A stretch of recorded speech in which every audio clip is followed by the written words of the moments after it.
So let's turn now to perhaps the greatest example of ignorance in the United States of America, which is the New York Times for Monday, November 26, 2012.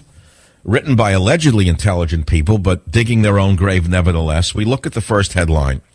Now listen to the twisted mind of the Stalinists in the New York Times. Here's their headline. In Egypt tumult, a rift emerges in Morsi's team. Okay, so let's see. Suddenly it's 1939. We change Egypt to Germany and Morsi to Hitler. And so the Stalinists at the New York Times would have written this headline, if it was 1939. In Germany's tumult, a rift emerges in Hitler's team. What? You're calling Morsi Hitler? Well, he's a dictator, isn't he? And by the way, what you don't know is Morsi was put in power by the United States of America. Did you know that Morsi was trained at the University of Southern California? Oh, yeah!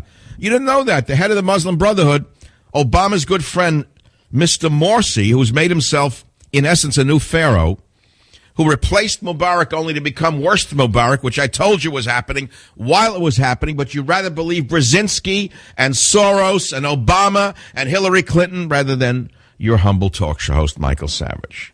I wrote it. I called it the Arab Winter right off the get-go, because you didn't have to be a genius to see where this was going. You knew that the Christians in Egypt would suffer. You knew that Morsi is a fundamentalist throwback. Even though he went to USC, what did he always want to be? He wanted to be an absolute ruler. And with a little help from his friends, he's an absolute ruler. We give him billions of dollars. Obama gave him, he preys upon him with the recent problem between Israel and the Gazans. And Morsi came out stronger than ever. And what did Morsi do within a few days of being given the blessing by Barack Hussein Obama? He declared himself a new dictator. And so even the old York Times writes, in Egypt tumult, a rift emerges in Morsi's team. A rift? Are they psychotics? Are they whacked out of their minds? A rift? The man is a stone-hearted dictator who's eliminated any shred of democracy that may have existed, sweeping decrees seeking to elevate his edicts above the reach of any court until a new constitution is approved. They should have added by him. So there's street protests now by the same boys in tight dungarees with BlackBerries and iPhones in their back pocket, which so interested that guy on MSNBC. I forget his name. I really don't know his name. I forget. What's his name, Doug? The guy with who likes boys and with the dungarees who thought the revolution was just those, whatever. You know who I'm talking about. Anderson Cooper, old Anderson Blooper, who just celebrated the revolutions in Libya and Egypt, is nowhere to be seen from the man who is basically becoming worse than Mubarak. And so now the country's in turmoil again.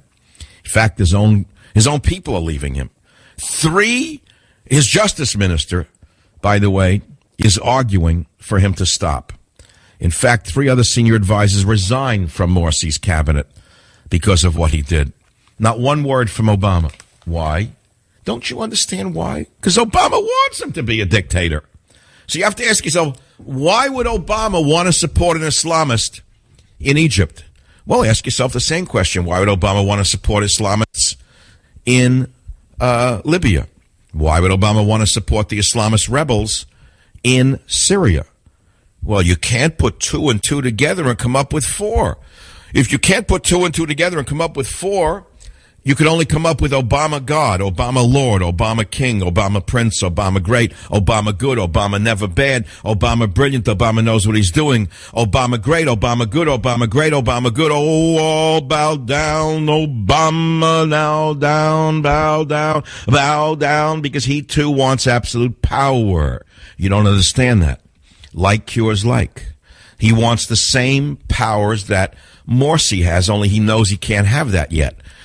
But little by little, with a little help from his friends in the old York Times and MSNBC, we may have the equivalent of Morsi's edicts in the United States of America in short order, where he will be above the reach of any court in the United States of America. With a little help from his friends, not only will we have the Soviet mistake repeated in the United States of America, we could have something worse than the Soviet mistake in the United States